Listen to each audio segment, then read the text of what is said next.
ಕಾಡಿನಲ್ಲಿ ತುಂಬಾ ಉದ್ದವಾಗಿರುವಂತ ಪ್ರಾಣಿ ಯಾವುದು? ಜಿರಾಫೆ. ತುಂಬಾ ದಪ್ಪಗಿರೋ ಶಕ್ತಿಶಾಲಿ ಇದು? ಅದೇ ತುಂಬಾ ಬುದ್ಧಿವಂತವಾಗಿರೋದು ನರಿ. ಬಟ್ ಕಾಡಿನ ರಾಜ ಯಾರು? ಯಾಕೆ ಉದ್ದವಾಗಿರೋ ಜಿರಾಫೆ ಆಗ್ಬೋದಿತ್ತಲ್ಲ, ಶಕ್ತಿವಂತವಾಗಿರುವಂತ ಆನೆ ಆಗ್ಬೋದಿತ್ತಲ್ಲ, ಬುದ್ಧಿ ಇರುವಂತ ನರಿ ಆಗ್ಬೋದಿತ್ತಲ್ಲ, ಸಿಂಹ ಯಾಕಾಯ್ತು? ಸಿಂಹ ಉದ್ದನೂ ಇಲ್ಲ, ನರಿಗಿಂತ ಜಾಸ್ತಿ ಬುದ್ಧಿನೂ ಇಲ್ಲ. ಯಾಕೆ ರಾಜ ಆಯ್ತು ಕಾಡಿಗೆ? ಆಟಿಟ್ಯೂಡ್ ಅಂದ್ರೆ ಒಂದು ಪ್ರಾಬ್ಲಮ್ ನ, ಒಂದು ಸಿಚುವೇಶನ್ ನ ನಾನು ಹೇಗೆ ನೋಡ್ತೀನಿ, ಅದು ನನ್ನ ಆಟಿಟ್ಯೂಡ್ ಅಂತ ನಿರ್ಧರಿಸುತ್ತೆ.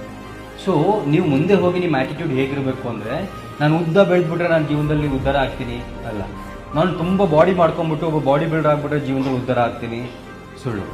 ನಾನು ತುಂಬಾ ಬುದ್ಧಿವಂತ ಆಗ್ಬಿಟ್ರೆ ನಾನು ಜೀವನದಲ್ಲಿ ಉದ್ಧಾರ ಆಗ್ತೀನಿ, ಅದು ಕೂಡ ಸುಳ್ಳು. ನಿಮ್ಮ ಜೀವನದಲ್ಲಿ ನಿಮ್ಮ ಬಿಹೇವಿಯರು, ನಿಮ್ಮ ವ್ಯಕ್ತಿತ್ವ ಮತ್ತೆ ನಿಮ್ಮ ಆಟಿಟ್ಯೂಡ್, ಯಾವ ಆಟಿಟ್ಯೂಡ್ ಇರ್ಬೇಕು ನಿಮ್ಗೆ? ಸಿಂಹದ ತರ ಆಟಿಟ್ಯೂಡ್ ಇರಬೇಕು. ಸಿಂಹನ ಆಟಿಟ್ಯೂಡ್ ಹೇಗಿರುತ್ತೆ? ಯಾವ್ದಾದ್ರು ಒಂದು ಮುಂದ್ಗಡೆ ಒಂದು ಗುರಿ ಕಾಣ್ತು ಅಂದ್ರೆ ಇದನ್ನ ತಿಂದು ಹಾಕ್ತೀನಿ ನಾನು, ಏನಾದ್ರೂ ಬಿಡಲ್ಲ.